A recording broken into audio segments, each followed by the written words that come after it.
કાંકરેજના આકોલીમાં ખેડૂતના રહસ્યમય મોતથી ખળભળાટ। ગવાર વેચવા ગયેલા ખેડૂતની લાશ કેનાલમાંથી મળી।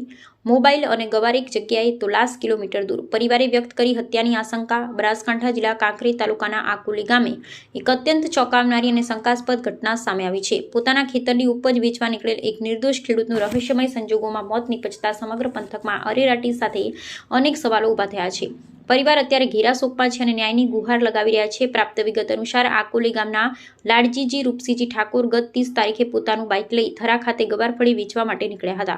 ઘરેથી તેઓ એવું કહીને નીકળ્યા હતા કે ગવાર વેચી તેઓ સીધા તેમના મામાના ઘરે જશે, પરંતુ મોડી સાંજ સુધી તેઓ મામાના ઘરે ન પહોંચતા તેમના મામાએ પરિવારને ફોન કર્યો હતો। ચિંતાતુર પરિવારે લાડજીજીના મોબાઈલ પર સંપર્ક કરતા કોઈ અજાણ્યા વ્યક્તિએ ફોન ઉપાડ્યો હતો અને જણાવ્યું કે આ મોબાઈલ વડા પુલ પરથી નજીકથી મળ્યો છે અને ત્યાં રસ્તા પર ગવારફળી પણ ઢોળાયેલી પડી છે। પરિવારે તાત્કાલિક ઘટના સ્થળે દોડી જઈ જોયું।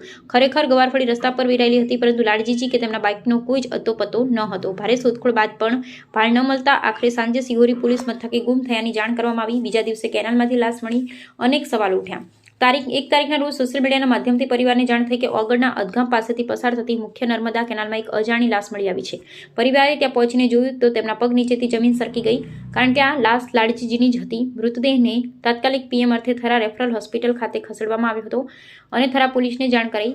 અકસ્માત કે આયોજનબદ્ધ ષડયંત્ર પરિવારે ઉઠાવી માંગ। આ સમગ્ર ઘટનામાં શંકાના વાદળો ઘેરાયા છે।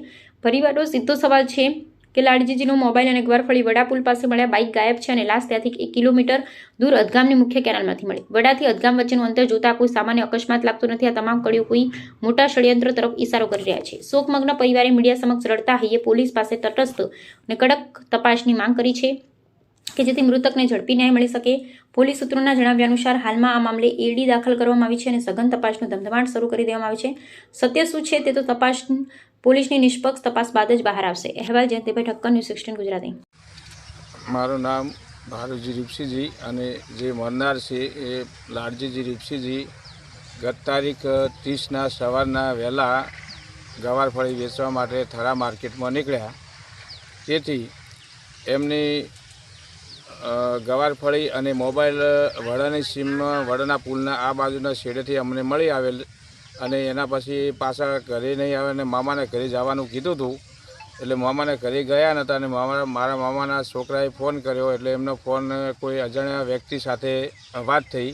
એટલે એ ભાઈ એવું કીધું કે ભાઈ લાડજીભાઈ તો કોઈ છે નહીં અને એમનો મોબાઈલ છે, તમારે જોતો હોય તો તમે લઈ જજો, બરાબર। એમને એવું શંકાસ્પદ રીતે વાત કરી એટલે ફરી મને ફોન કર્યો। મને ફોન કરીને એવું કીધું કે ભાઈ લાડજીભાઈનો ફોન કોઈ અજાણ્યા વ્યક્તિ સાથે વાત થાય છે અને લાડજીભાઈ અહીંયા આવવાના હતા પણ હજી સુધી આવ્યા નથી। એટલા માટે મેં ફરીથી એમનો ફોન કાપી અને ફેર લાડજીભાઈના ફોનમાં ફોન કર્યો અને ફોન કરીને મેં પણ વાત કરી।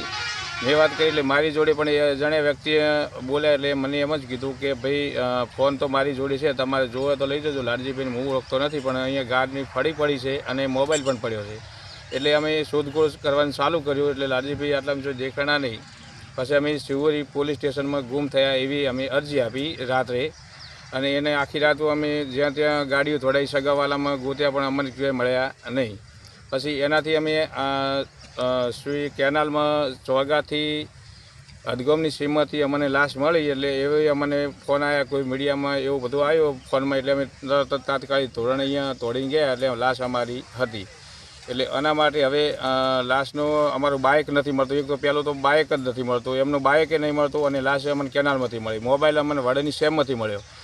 એટલે એના માટે અમે સરકારને 2 હાથ જોડી અને વિનંતી કરે છે। આના માટે અમને શંકાસ્પદ લાગે છે, એટલા માટે અમને એવું છે કે સરકાર અમને પૂરેપૂરો ન્યાય અપાવશે એવી 2 હાથ જોડી અને વિનંતી। મારું નામ ખોડાજી। મારા પપ્પા 30 તારીખે સવારે 3 વાગે ઘરેથી નીકળેલ ગવારફળી લઈને માર્કેટ જવા। ત્યાંથી અમને ગવારફળી વડાના પુલે અને મોબાઈલ ત્યાંથી મળી આવેલ। અજાણ્યા વ્યક્તિએ વાત કરી કે તમારા પપ્પાનો ફોન મારી જોડે છે, જેથી કરીને અમે તેમની શોધખોળ ચાલુ કરી અને 30 તારીખે રાત્રે અમે સિહોરી અરજી આપેલ અને આશી રાત અમે ગાડી દોડાવી સગા સંબંધીઓમાં ગોતવા માટે। પણ બીજા દિવસે 12 વાગે અમને ચોગા કેનાલે અધગમની સીમમાં તેમની ડેડ બોડી મળેલી। બાઇક હજી ઊંધી અમને મળ્યું નથી અને અમે સરકારને વિનંતી કર કે આ ઘટનાનું તાત્કાલિક અમને નિરાકરણ લઈ આલે એવી મારી 2 હાથ જોડીને દીકરા તરીકે વિનંતી છે।